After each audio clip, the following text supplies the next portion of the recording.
Hello guys, once again welcome back to our channel Jupiter Classes. So guys, after a week I am here back with you. तो guys आज के इस video में हम बात करेंगे स्पेशलाइजेशन का mock test number 2 back to back आपको 3 दिन, क्योंकि 3 दिन मेरा ऑफ है। 3 के 3 दिन आपको यहाँ पर सेक्शनल मॉक टेस्ट देखने को मिलेंगे, एक आज, एक कल और एक परसों। ठीक है गाइज, तो आज की इस बारे वीडियो में हम बात करेंगे आपके स्पेशलाइजेशन का जो कोर्स है फीमेल सुपरवाइजर के लिए। ठीक है, टोटल मार्क्स यहाँ पे 60 रहेंगे। सो गाइस आज का जो आपका टारगेट है वो है 50 आउट ऑफ 60। ठीक है, लास्ट वीडियो में आपका बहुत ज़्यादा प्यार देखने को मिला, इसलिए सोच रहा था कब टाइम मिले और मैं कब आपके साथ ये वीडियो लेकर आऊँ। सो गाइस बिफोर स्टार्टिंग एक बात बता दूँ, हमने आपके लिए एक मॉक टेस्ट सीरीज कंप्लीट लेकर आए हैं। ठीक है, जिसमें आपको 150 प्लस मॉक टेस्ट देखने को मिलेंगे। टॉपिक वाइज वहाँ पर गाइस कवरेज है, हर एक टॉपिक को हमने कवर किया हुआ है आपके लिए। ठीक है, 5 फुल मॉक टेस्ट आपको देखने को मिलेंगे। अभी तक 4 मैंने अपलोड कर दिए हैं और 5वां गाइस इन्हीं 3 दिनों के बीच में चढ़ा दूंगा और गाइस सेक्शनल मॉक टेस्ट सारे वहाँ पर चढ़ जाएंगे। ठीक है, तो चलिए शुरू करते हैं। हाँ, और गाइस टेस्ट को अटेम्प्ट करने के लिए आपको हमारी जो है ऐप को डाउनलोड करना पड़ेगा। ठीक है, ऐप डाउनलोड करने के बाद आप इन टेस्ट को अटेम्प्ट कर पाएंगे, हर एक टॉपिक को अच्छे से आप कवर कर पाएंगे। सो गाइस देखिए, अब मैं आपको एक चीज़ बता दूं स्टार्ट करने से पहले। ठीक है, सबसे पहले आप एक काम करो। सर क्या काम करेंगे? आप एक काम करो, एक नोटबुक अपने पास रखो, नोटबुक पास रखो, क्वेश्चन नंबर लगा के इस तरह से 1 2 3 4 अप टू 60। ठीक है, वीडियो को पास करने के बाद जो क्वेश्चन आपका ठीक होगा उसको टिक कर देना, जो क्वेश्चन गलत होगा उसको क्रॉस कर देना, जो क्वेश्चन अगर आपने स्किप करना है उसको इस तरह से एस लिख लेना। ठीक है, और बाद में आपको टोटल मुझे बताना होगा टोटल आपका स्कोर कितना रहा। क्या आप मेरा जो टारगेट है क्या उस टारगेट तक आप पहुंच रहे हैं या नहीं पहुंच रहे हैं। ठीक है, तो let's begin this video without any delay guys, because your time is most precious. ठीक है, तो पहला क्वेश्चन देखिए आपकी स्क्रीन पर आ चुका है। The caste stratification of Indian society had its origin in which system. जो कास्ट स्ट्रैटिफिकेशन अगर हम देखें हमारी इंडियन सोसाइटी में, इसके हम कौन से सिस्टम से इसकी ओरिजिन हमें देखने को मिली है। देखिए 4 ऑप्शन आपको एग्जाम में भी रहते हैं और 4 ही ऑप्शन हमारे पास भी यहाँ पर है। ठीक है, गोथिक, चतुर्वर्णा, नन ऑफ दीज या इनमें से सारे ही ऑप्शन ठीक है। ठीक, इस क्वेश्चन का गाइस आंसर है ऑप्शन नंबर बी, चतुर्वर्णा। ठीक है, चतुर्वर्णा। तो 4 वर्णाज में यहाँ पर हमारे जो है चतुर मीन्स होते हैं 4। ठीक है, 4 वर्णाज है हमारे पास, एक है हमारे पास ब्राह्मण, एक है हमारे पास शूद्र क्षत्रिय, तीसरा है हमारे पास शूद्रा, उसके बाद हमारे पास वैश्य। ठीक है, 4 वर्णाज में हमारा सोसाइटी जो कास्ट सिस्टम है उस पर बेस्ड है। ओके, तो गाइज जो हमारी मॉक टेस्ट सीरीज आपको देखने को मिलेगी वो सिर्फ 149 रुपीज़ में देखने को मिलेगी। और मैं बार बार ये चीज़ नहीं बोलूँगा क्योंकि आप बोलोगे कि सर सिर्फ इसी के पीछे लगे हुए हैं। मेरा कोई वो नहीं है, अगर आपको परचेज करने हैं आप कर सकते हैं। ठीक है, question number 2, according to Hindu caste system which is a major upper caste. देखिए जो मॉक टेस्ट रहता है ना, ठीक है, जो मॉक टेस्ट रहता है इसमें आपको क्वेश्चन मिक्स देखने को मिलते हैं और ऐसे ही क्वेश्चन आपके एग्जाम में भी देखने को मिलते हैं। अगर आप पुराने पेपर उठाकर देख लो, वहां पर आपको इजी क्वेश्चन भी मिलते हैं, मॉडरेट भी मिलते हैं और गाइस टफ क्वेश्चन भी देखने को मिलते हैं। ठीक है, तो ऐसे ही हमने इस पेपर को भी आपके लिए फ्रेम किया होता है अपने मॉक टेस्ट में। इस क्वेश्चन का आंसर है यहां पर Brahmins. Okay, third question, what is the social bond based on blood, marriage or adoption that join individual into family? What is that? Ethnicity, religion, kinship या class? इस क्वेश्चन का answer है ऑप्शन नंबर सी, kinship. ठीक है, तो अभी यहाँ पर समझाने का बिल्कुल टाइम यहाँ पर मेरे पास नहीं है और ना ही आपके पास अभी समझने का टाइम है, बिकॉज अभी जो भी हमने आपके लिए थियोरेटिकल जो लेक्चर आपके लिए कंप्लीट स्पेशलाइजेशन को कवर किया हुआ है। ठीक है, तो आप उसको पढ़ सकते हैं। अरे बस आपने सिंपल तरीका है, आपने अभी बस अपने नोटबुक पे नोट करना है। ठीक है, और इन क्वेश्चंस को अटेम्प्ट करना है। Okay, who has divided family into family of orientation and family of procreation? Ralph Linton, GP Murdock, IP Desai या इरावती कार्वे? ठीक है, इस क्वेश्चन का आंसर है हमारे पास जीपी मर्डॉक। जीपी मोड्डा को क्रेडिट दिया गया है कि उस with dividing the family into family of orientation. Family of orientation का मतलब the family in which individual is born and raised, वो मतलब जहाँ पर इंडिविजुअल का जन्म हुआ है और जहाँ पर वो पला बढ़ा है। Family of procreation is what? Family of procreation the family form through marriage and having children. ठीक है, जो शादी करने के बाद और बच्चे पैदा करने के बाद जो फैमिली बनती है उसे बोलते हैं प्रोक्रिएशन। ठीक है, इजी कंसेप्ट है जो कि आपको याद रखना है अपने एग्जाम के लिए। In Erikson theory what is the focus during the third stage of psycho social development? Third stage के बारे में आपको बोलना है। ठीक है, बहुत अच्छी तरीके से यहाँ पर हमारे संजय सर ने आपको ये कवर करवाए है। ठीक है, हमारी थ्योरी वाली वीडियोज़ में ABCD बोलना है आपने, कौन सा ऑप्शन है सही है। इस क्वेश्चन का आंसर आपको बता दूं, जो थर्ड स्टेज है जो एज 3 से 5 तक चलती है, इसका सेंटर रहता है initiative versus guilt. Okay, question number 6, Freud की जो थ्योरी है, ठीक है, is characterised by development of defence mechanism and social skills. कौन सी स्टेज में डिफेंस मैकेनिज्म की डेवलपमेंट होती है और सोशल स्किल्स के मैकेनिज्म की यहाँ पर डेवलपमेंट होती है? Oral anal phallic latency, that is your latency stage. Latency stage 6 साल से लेकर प्यूबरिटी तक की लेटेंसी स्टेज यहाँ पर आती है। ठीक है, जहाँ पर डिफेंस मैकेनिज्म और सोशल स्किल्स यहाँ पर इस पीरियड में डेवलप होते हैं। ठीक है, और इस पीरियड में जो सेक्सुअल इम्पल्सिस होते हैं वो रिप्रेस होते हैं और चिल्ड्रन फोकस ऑन, जो बच्चे अपना फ्रेंडशिप पे, फोकस पे और हॉबीज़ पे ज़्यादा करके फोकस यहाँ पर करते हैं। ठीक है,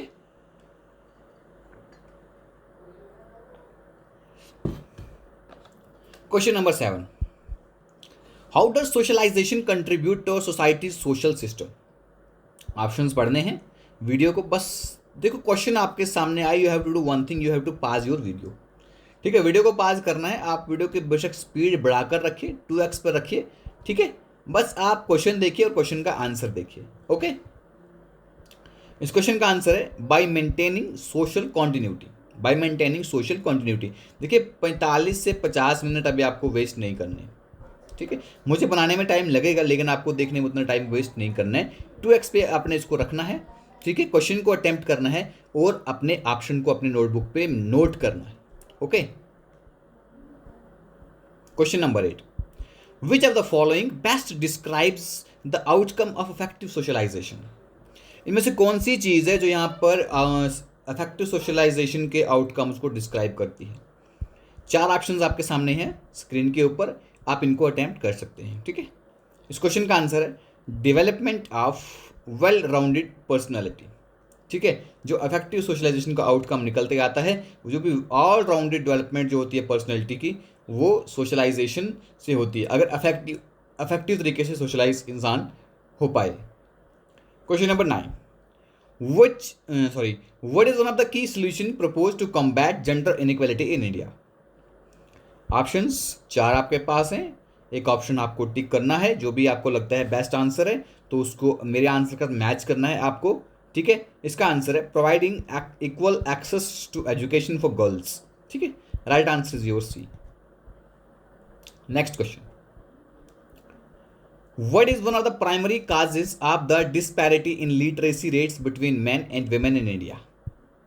ठीक है, इस क्वेश्चन का आंसर जो मैं यहाँ पे आपको बताऊंगा, आपको बस इसको आपने अपने आंसर का मैच करना है।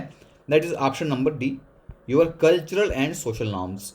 तो गाइज देखिए, एक बात मैं यहाँ पर बताऊंगा, ये क्योंकि मैं अभी आपका एग्ज़ाम का टाइम है, आपका क्रूशल टाइम है and I am not with you, मैं आपके मतलब के वीडियोज़ लेकर नहीं आ पा रहा हूँ because of my workload pressure बहुत ज़्यादा हो गया है।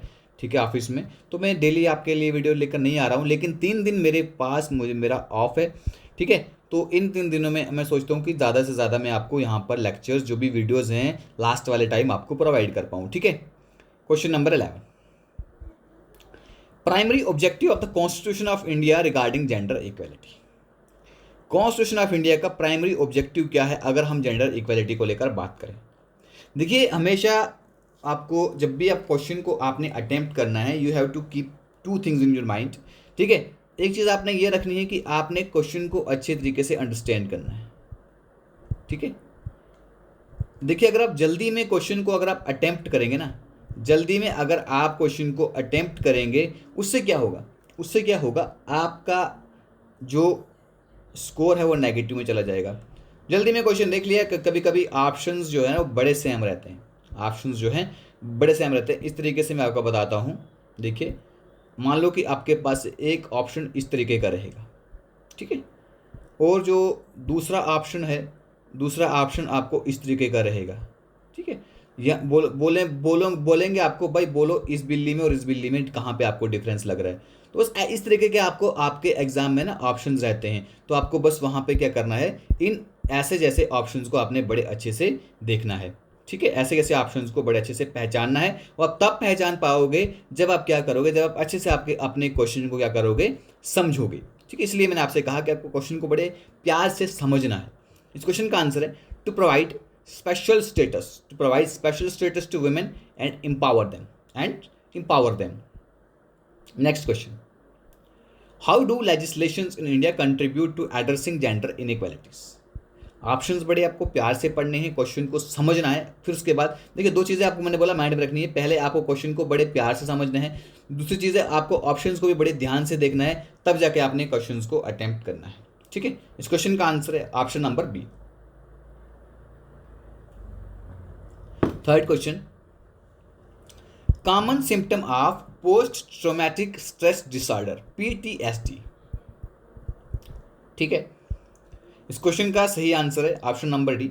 फ्लैशबैक्स आते हैं, नाइटमेयर्स आते हैं, और जो भी आपके साथ ट्रॉमेटिक इवेंट हुआ होता है, जिसको ये प्रॉब्लम होती है PTSD की, उसके साथ ये सारी घटनाएं होती हैं, ठीक है। क्वेश्चन नंबर 14, कौन सी ऐसी चीज़ है जो फोबिया को दूसरे एंजाइटी डिसऑर्डर से अलग बनाती है, ठीक है। अब यहाँ पे आपको बोलना क्या होता है, आपको सिंपल तरीके का है, आपको फोबिया बोलना होता है। भाई फोबिया क्या है, ठीक है। This is your intense fear of a specific object और सिचुएशन, ठीक है। अब बोलते हो यार भाई मुझे फोबिया है, मुझे फोबिया है, ठीक है। किसी को किसी चीज़ से डर लगता है, किसी को किसी से डर लगता है, किसी को मान लो हाइट्स, मुझे भाई हाइट से डर लगता है। वो होते हैं किसी स्पेसिफिक ऑब्जेक्ट से, मुझे मक्खी से डर लगता है, मुझे चूहे से डर लगता है। These are types of phobias, ठीक है। एक बार एक लिस्ट ऑफ फोबियाज की देख लेना, तो वहाँ से थोड़ा क्लियर कर लेना।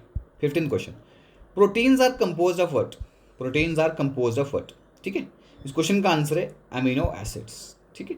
लॉन्ग चेन होती है अमीनो एसिड्स की, जिससे हमारे प्रोटीन्स बने होते हैं, जो हमारे प्रोटीन्स के बिल्डिंग ब्लॉक होते हैं, दैट आर अमाइनो या amino acids. Fat soluble vitamin कौन सा होता है, fat soluble vitamin is option number C, that is vitamin D, ठीक है।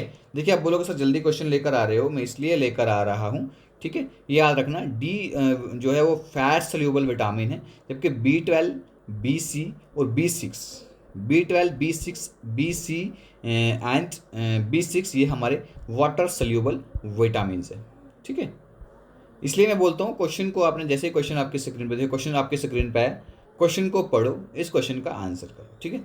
अब मैं एक्सपेक्ट करता हूँ आपने वीडियो को पहले पॉज करा होगा, इस क्वेश्चन को पढ़ा होगा, तब जाके आप इस क्वेश्चन का आंसर कर रहे हो, ठीक है। इस क्वेश्चन का आंसर है option number B, option number B. International covenant on civil and political right जो है, इसको 1966 में क्या करा गया है, इसको अडॉप्ट किया गया है, एक एज अ इंटरनेशनल ट्रीटी है, ठीक है, जो हमारे UDHR के प्रिंसिपल्स के ऊपर एक्सपेंड करता है, okay.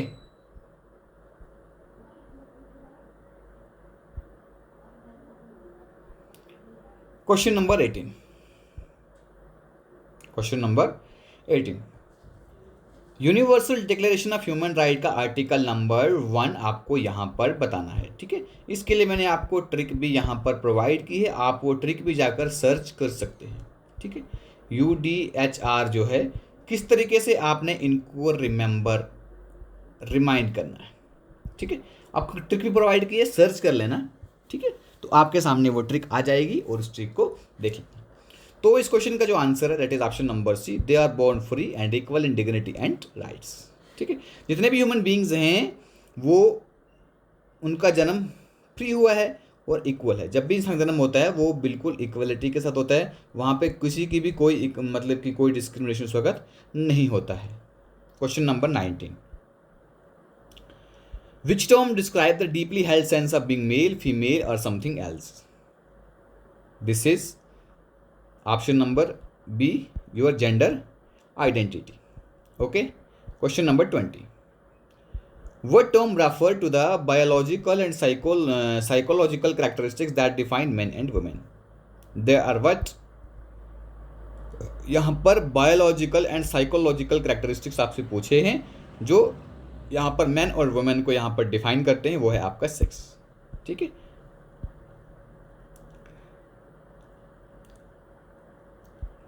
What sociological factor contribute to the prevalence of child labour? Lack of access to education, cultural norm, poverty, या इनमें से सारे ही आंसर। ठीक है। इसका आंसर है आपके पास ये सारी चीज़ें जो है आपको जहाँ पर चाइल्ड लेबर है तो सारी चीज़ें वहाँ पर देखने को मिलेंगी, तब जाकर हमारे चाइल्ड लेबर प्रेवलेंस में आती है। देखिए आपको एक चीज़ बता दूँ, अगर जो मैं चीज़ें प्रोवाइड कर रहा हूँ अगर आपको अच्छी लग रही है, पसंद आ रही हैं, आपके एग्ज़ाम के पर्सपेक्टिव से हैं, so guys you have to do one thing, you have to like our video. ठीक है। क्यों करना है? Because it will motivate me, it will motivate me. Okay. Another question, how does child maltreatment intersect with sociological theories of family dynamics? 4 options are in front of you, you have to choose one. उस question का answer है आपके पास option number D. ठीक है। इनके सारे ही option जो हैं ये इंटरसेक्ट करते हैं आपके सोशियोलॉजिकल थ्योरी जो हैं, अगर हम फैमिली डायनामिक के बारे में सोचें, देखें। दिस क्वेश्चन, इस क्वेश्चन का आंसर आपको बताना है। इस क्वेश्चन का आंसर है guys option number C, world war second. जो मैंने आपसे लास्ट वीडियो में पूछा था, बहुत अच्छा रिस्पांस मुझे मिला कि 1939 में आपका वर्ल्ड वार शुरू हुआ था और 1945 तक आपका वर्ल्ड वार सेकंड चला था। ठीक है। तो आज आपसे एक क्वेश्चन और पूछ लेता हूँ, वर्ल्ड वॉर फर्स्ट कब हुआ था भैया? ठीक है, ये मुझे आपने बोलना है। Okay, let's move on next question, 24th question. Which document guided by Eleanor Roosevelt's leadership drafted the 30 article that may now make up the UDHR? तो कौन सा वो ड्राफ्ट था उसके बारे में आपको बोलना है। ठीक है, जिसको यहाँ पर एलेनोर रूजवेल्ट की लीडरशिप ने यहाँ पर गाइड किया था। ये जो UDHR वाला है ना, ये बहुत अच्छे तरीके से मैंने आपको समझाया हुआ है। ठीक है, the commission on human rights is your right answer. 25th question. What is the common consequence of poverty on individuals and communities? What is the right answer for this question? इस क्वेश्चन का सही answer है option number C, limited access to resources and opportunities. Option number C is the right answer. थोड़ा fast चलते हैं अब। How does unemployment impact society? Unemployment किस तरीके से आपको सोसाइटी पे इम्पैक्ट डालती है? देखिए ऐसे क्वेश्चन जो है ना, ये आपकी बिल्कुल ईजी क्वेश्चन मैं इनको मानूंगा। क्यों मानूंगा? क्योंकि गाइस सीधा ही आपके सेंस पे ये क्वेश्चन आ जाते हैं कि कितना आपका सोचने का, आप किस तरीके से आप इस चीज़ को, कौन से नज़रिए से इस चीज़ को आप देखते हो। इस क्वेश्चन का आंसर है it contributes to financial insecurity and inequality. Option number C is your right answer. Which composite indicator combines life expectancies, years of schooling, and gross national income to rank countries? That is what? That is your Human Development Index. Option number A is your right answer. Now next question. Which indicator is used to measure the level of corruption within a country? Level of corruption को major करने के लिए हमारी country में कौन से unit को मतलब कौन से इंडिकेटर से इसको मेजर किया जाता है? That is corruption perception index. अब आपसे एक क्वेश्चन है, ये आपको सर्च करना पड़ेगा। ठीक है, लेकिन मैंने ये एक चीज़ बता दूं, मैंने ये पढ़ाया भी है, मैंने आपको ये पढ़ाया है और ये वीडियो आपको प्रोवाइड भी की है। ठीक है, इसके बाद मैं फिर से इस वीडियो को आपको शेयर कर दूंगा टेलीग्राम चैनल पे, वहाँ पर देख लेना। That is corruption perception index में आपने बोलना है इंडिया की रैंकिंग क्या है। ठीक है, ranking of India in corruption perception index. अभी इसको सर्च कर लेना ताकि आपको आने वाले जो आपका एग्ज़ाम है उसके लिए याद रहे। ठीक है, अगर पूछा गया तो आपके पास याद होगा। लाडली बेटी स्कीम जो है, जो यहाँ पर government of Jammu and Kashmir ने इंट्रोड्यूस की, इसका मेन ऑब्जेक्टिव क्या है? इसका मेन ऑब्जेक्टिव क्या है? ठीक है, 4 ऑप्शंस हैं, इसको पढ़ो। और एक क्वेश्चन आपके लिए यहाँ से पूछूंगा कि लाडली बेटी जो है जम्मू एंड कश्मीर में कब इंट्रोड्यूस करी गई थी? ठीक है, When was Ladli Beti scheme introduced by the government of Jammu and Kashmir? इस क्वेश्चन का आंसर है एक फाइनेंशियल असिस्टेंस प्रोवाइड की जाती है मैरिज के लिए फैमिलीज को with new born girls. Third question, which bank had design a deposit product card? कौन से बैंक ने यहाँ पर एक डिपॉजिट प्रोडक्ट यहाँ पर डिज़ाइन किया है? इसे हम जेके बैंक का लाडली बेटी डिपॉजिट स्कीम बोलते हैं, लाडली बेटी स्कीम को इम्प्लीमेंट करने के लिए। तो भाई अगर इस क्वेश्चन का आंसर जो कोई नहीं करेगा ना, वो सीधा बोलूँगा चुल्लू भर पानी में जाके डूब मरना। क्यों? अब बोलोगे क्यों सर आप ऐसे क्यों बोल रहे हो? गलत बात है, ठीक है, मुझे पता है गलत बात है, बोल क्यों रहा हूँ? देखो यहाँ पर इस क्वेश्चन में आपको क्वेश्चन में ही आंसर बता दिया गया है, इसलिए मैंने बोला जो क्वेश्चन में जो बच्चा इस क्वेश्चन का आंसर नहीं करेगा चुल्लू पर पानी में जाके डूब मरना। क्योंकि देखो क्वेश्चन मैंने बोला दो चीज़ें आपको बोली कि जब भी आपको क्वेश्चन को अटेम्प्ट करना है तो आपको क्वेश्चन को ना अच्छे तरीके से रीड करना है, क्वेश्चन को अच्छे तरीके से रीड करना है, कभी भी हड़बड़ी में, ठीक है, कभी भी हरीनेस में आपने क्वेश्चन को नहीं पढ़ना, ठीक है, बड़े प्यार से क्वेश्चन को पढ़ना है, ठीक है। क्वेश्चन का आंसर वही है जेके बैंक है and the part of this bank। 31st question, पालना स्कीम का ऑब्जेक्टिव क्या है जो मिशन शक्ति के अंडर यहाँ पर आता है? ठीक है, पालना स्कीम का ऑब्जेक्टिव है आंगनवाड़ी कम क्रशे जो है चाइल्ड केयर के लिए उसको प्रोवाइड करना, ठीक है। Next question, national health mission का कौन सा कंपोनेंट है जो यहाँ पर मैटरनल एंड चाइल्ड मोर्टेलिटी के ऊपर ज़्यादा फोकस करता है, वो यहाँ पर कम हो सके? National rural health mission, urban health mission, Ayushman Bharat, Janani Shishu Suraksha योजना। इस क्वेश्चन का आंसर है आपका गाइस जननी शिशु सुरक्षा योजना, ठीक है। माँ को भी बचाना है, बच्चे को भी बचाना है, यहाँ पे एक ऐसा कार्यक्रम है, उनको दोनों को प्रोटेक्ट करना है ताकि उनकी डेथ ना हो पाए। अब कुछ क्वेश्चंस आपके सामने में लेकर आ रहा हूँ, ठीक है, जो खुद मैंने पढ़ाए हैं। नेशनल हेल्थ मिशन कब यहाँ पर स्टार्ट किया गया? आपको पता है इसके अंदर हमारा नेशनल रूरल हेल्थ मिशन आता है, ठीक है, और इसके अंडर हमारा नेशनल अर्बन हेल्थ मिशन आता है, ठीक है। ये कब यहाँ पर बनाए गए? नेशनल हेल्थ मिशन कब यहाँ पर लाया गया और कौन सी मिनिस्ट्री के अंडर आता है, ये भी मैंने आपको पढ़ाया है, कौन सी मिनिस्ट्री के अंडर गाइस ये आता है, ओके। और जननी शिशु सुरक्षा कार्यक्रम जो है ये मैंने पढ़ा है, और ये कब यहाँ पर इंट्रोड्यूस किया गया था, कब इसको लॉन्च किया गया था, ये आपने बताना है, ओके। चलिए नेक्स्ट क्वेश्चन की ओर मूव ऑन करते हैं। Which method is commonly used to determine the moisture content in food samples? That is what? That is your gravimetric analysis. Gravimetric analysis एक कॉमनली यूज्ड मेथड है जिससे हम जो moisture content अगर हमारे फूड में होता है उसको डिटरमाइन किया जाता है, okay. What is the recommended temperature for storing perishable food in refrigerator? जो फूड हमारे पास यहाँ पर पेरिशेबल होते हैं उनको स्टोर करने के लिए रेफ्रिजरेटर में कौन सा टेम्परेचर रेकमेंड करा जाता है? ऑप्शंस को अच्छे से पढ़ लो, इसका आंसर आपको बताता हूँ। ऑप्शन नंबर बी, यानी कि बिटवीन 5 डिग्री सेल्सियस से लेकर 10 डिग्री सेल्सियस तक, ठीक है। अगर सेल्सियस में पूछें, अगर आपको सेल्सियस में पूछा जाए तो ये याद रखना है 5 से 10। अगर गाइस आपको एफ यानी कि फ़ारेनहाइट में पूछा जाए, आपको 41 degree Fahrenheit to 50 degree Fahrenheit आपको याद रखना है, ओके। चलिए नेक्स्ट क्वेश्चन, कौन सा मैक्रो न्यूट्रिएंट है जो यहाँ पर आपके बिल्डिंग और टिश्यूज़ को रिपेयर करने के लिए ज़रूरी माना जाता है? Carbohydrates, protein, fat and fibre. Right answer is what? तो इस क्वेश्चन का बिल्कुल आपका जो सही आंसर है option number B, your protein, ठीक है। कौन सा मिनरल है जो इम्पोर्टेंट है आपकी बोन्स और टीथ को मेंटेन करने के लिए?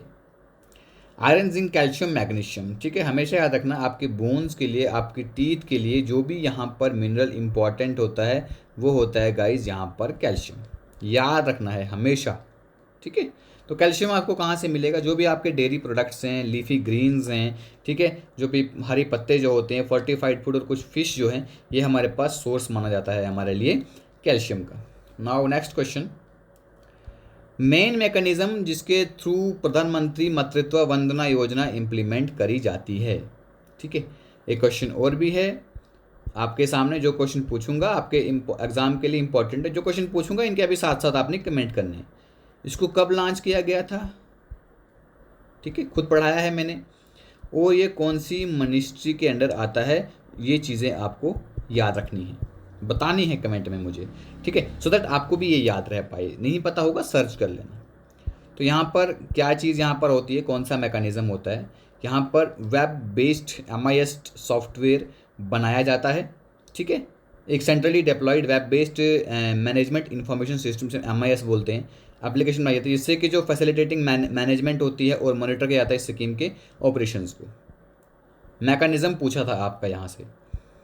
जननी सुरक्षा योजना, जननी सुरक्षा योजना का प्राइमरी गोल क्या है, सो गवर्नमेंट ऑफ इंडिया ने लॉन्च किया है। अब आपसे एक क्वेश्चन है, कब लॉन्च किया है, ठीक है, उस वक्त मिनिस्ट्री कौन सी थी और उस वक्त मिनिस्टर कौन था जब ये जननी सुरक्षा योजना को लॉन्च किया गया था। 3 क्वेश्चन है, अभी जाके सर्च कर लेना, ठीक है, ताकि आपको लंबे समय के लिए यानी कि एग्जाम तक आप इसको याद रख सकें, ठीक है। इस क्वेश्चन का आंसर है option number C, reducing maternal and infant mortality rates. और जो क्वेश्चन पूछे उनके जरूर यहाँ पर आपको रिप्लाई करने हैं। आज कुछ मेरी भी हेल्थ ठीक नहीं है।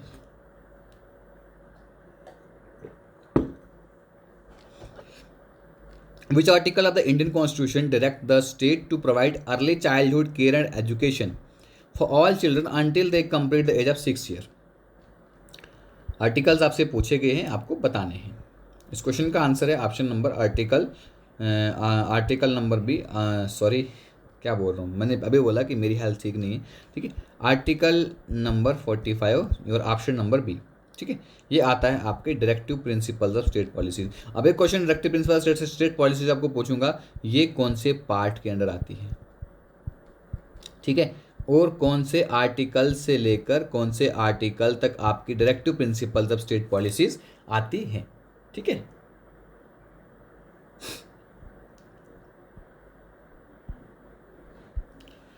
नेक्स्ट क्वेश्चन, अब खुद से क्वेश्चन पढ़ लेना बिकॉज थोड़ा हेल्थ का इश्यू बन रहा है, ठीक है। इस क्वेश्चन का आंसर है ऑप्शन नंबर बी, पोषण अभियान, जो 2018 में लॉन्च किया गया था माल न्यूट्रिशन को इरेडिकेट करने के लिए। 41वां क्वेश्चन, क्वेश्चन को पढ़ो, ठीक है, फिर मेरे आंसर से मैच कर लेना। I am sorry guys, in between ही कुछ घुटन सी मुझे लग रही है, तो आपको उसका आंसर बता दूं जल्दी से। कॉन्फ्लिक्ट थ्योरी है। 41वां क्वेश्चन का answer option number C. Next question आपके स्क्रीन पे है। इस क्वेश्चन का आंसर है आपका option number B, that is your option number है अचीव्ड स्टेटस, ठीक है। ये सर्च कर लेना, ये कौन से स्टेटस होते हैं, ठीक है। एस्क्राइब्ड स्टेटस क्या होता है, मास्टर स्टेटस क्या होता है, स्टेटस सेट क्या होता है, ठीक है। सर्च कर लेना, आपके एग्जाम पॉइंट ऑफ व्यू से आपके लिए इंपॉर्टेंट होंगे ये। एज ग्रुप क्या है आपके पोषण अभियान के लिए, ये है 0 to 6 ईयर, ऑप्शन नंबर है।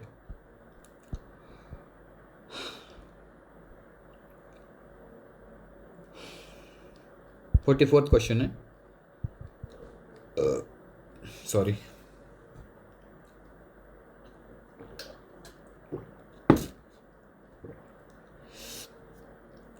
फोर्टी फोर्थ क्वेश्चन का अभी जो राइट आंसर है that is option number B, data collection and service delivery.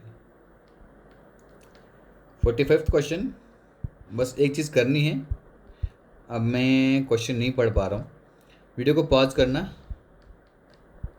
Answer को टिक करना, उसके बाद आंसर को ना मैच कर लेना, ठीक है। इस क्वेश्चन का आंसर है option number C, legal counselling. 46वां क्वेश्चन आपके सामने है, पढ़ लो, इसका आंसर मैच कर लो, ऑप्शन नंबर बी, ठीक है। ये क्वेश्चन है 47वां क्वेश्चन, क्वेश्चन को पढ़ लो, ठीक है। इस क्वेश्चन का आंसर है option number B, delivering health care services to pregnant women and children, ठीक है। इसमें और भी चीज़ें आती हैं, मगर आपके लिए जो यहाँ पर दिया गया है वो देखिए, इसमें न्यूट्रिशनल सपोर्ट भी होती है, early childhood care and education भी होती है, ठीक है, और लैक्टेटिंग मदर और बच्चे जो होते हैं, ठीक है, उनके लिए भी यहाँ पर आंगनवाड़ी वर्कर्स काम करते हैं। फोकवेज क्या होते हैं, ठीक है, इसका आंसर है option number B. I don't know अभी क्या हो गया, लेक्चर बनाते बनाते कुछ घुटन सी मुझे हो गई, सो दैट आपकी मेरी वॉइस भी देख रहे होंगे चेंज हो गई है। लेकिन 10 क्वेश्चन अभी बचे हैं, वो आपको बता दूंगा, उनके आंसर्स आप मैच कर लेना, ठीक है। बस वीडियो को जैसे अब क्वेश्चन आपके पास आएगा, ठीक है, वीडियो को पॉज कर लेना। और आपके आज पता है आपके अभी एडमिट कार्ड भी जो है निकलना शुरू हो गए हैं, ठीक है, वो भी निकाल लो, सेंटर्स देख लो कहाँ पर है, खुश हो जाओ। इस क्वेश्चन का आंसर है ऑप्शन नंबर सी, ठीक है।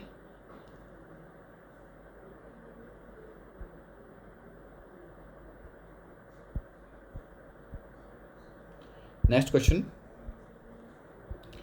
सोशल स्ट्रैटिफिकेशन क्या होता है, ठीक है, option number C. Next question, socialisation क्या होती है, ठीक है। और guys mock test series join कर लो, ठीक है, यहाँ बहुत सारे टेस्ट मिलेंगे जिससे आप अपने आप को एक्सेस कर पाओगे कि आप कहाँ पर स्टैंड करते हो, ठीक है। अभी भी टाइम है, ले लो इसको जल्दी से जाकर, लिंक डिस्क्रिप्शन बॉक्स में आपको इसका मिल जाएगा। ऑप्शन नंबर 20 क्वेश्चन का आंसर है सोशलाइजेशन क्या होता है। सोशल कंट्रोल सोशोलॉजी में किस चीज़ को बोलते हैं, ऑप्शन नंबर बी है सोशल चेंज की सोर्सेज क्या है। क्वेश्चंस को आपने पढ़ना है, ठीक है। इसका आंसर्स वही है, technological innovations, cultural diffusion and political revolutions.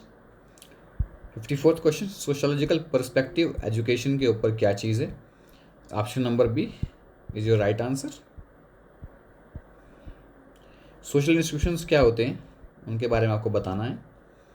इस क्वेश्चन का आंसर है जो इस्टेब्लिश्ड पैटर्न ऑफ बिहेवियर, जो सोसाइटल की नीड को फुलफिल करते हैं, उन्हें हम सोशल इंस्टीट्यूशन बोलते हैं। नेक्स्ट क्वेश्चन, सोशल मूवमेंट्स क्या होती हैं, सोशल मूवमेंट्स क्या होती हैं, इसका सही आंसर है जो कलेक्टिव एक्शन होता है इंडिविजुअल या ग्रुप के द्वारा किसी पॉलिटिकल चेंज, कोई पॉलिटिकल चेंज या सोशल चेंज लाने के लिए जो भी यहाँ पर मूवमेंट होती है उन्हें हम बोलते हैं सोशल मूवमेंट्स। जेंडर रोल्स क्या होते हैं,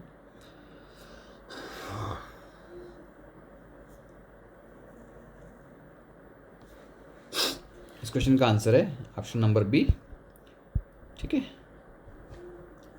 और देखो, अगर बीइंग इन दिस सिचुएशन, मेरी अभी बिल्कुल हेल्थ अभी मेरी 60% अभी ख़राब हो गई है गाइस, स्टिल आई एम, पता नहीं वीडियो बनाते ही कुछ हो गया मुझे। डिवियंस का मतलब क्या होता है सोशियोलॉजी में, आपको बताना है। इस क्वेश्चन का आंसर है ऑप्शन नंबर सी, ठीक है। सोशल आइडेंटिटी क्या होती है, इसके बारे में आपको पता होना चाहिए, ठीक है। इसका आंसर है हमारे पास ऑप्शन नंबर है, ठीक है। क्वेश्चन को अपने आंसर को मैच कर लो। ग्लोबलाइजेशन इज व्हाट, अपने आंसर को मैच कर लो, ठीक है। So guys thanks for watching. अगर अच्छी लगी हो मेरी ये थोड़ी सी मेहनत, लेकिन बीच में ख़राब हो गई मेरी कंडीशन, इसके लिए सॉरी। लाइक कर दो वीडियो को, ठीक है। चैनल को सब्सक्राइब कर देना ताकि आगे भी आपको काम आएगा। Thanks for watching, have a good day, bye bye.